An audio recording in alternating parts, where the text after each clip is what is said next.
พี่น้องได้มาอีกแล้วมาเบิ่งกันว่าแม่นยังนี่แม่นยังมาเบิ่งแม่นยังอันนี้ป๊า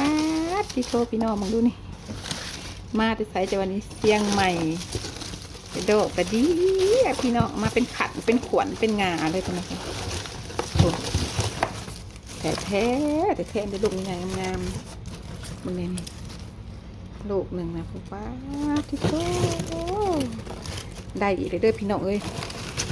บอกมีตู้สีใส่แล้วบัดนี้นะผมฮักเอามากี่นี่มาห่อเดียวนี่นี่เอามา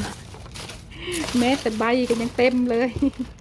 อันนี้เป็นมักลิ้นจี่เด้อพี่น้องเด้อได้มาอีกอันดูสิงามหมดพี่น้องว่ะ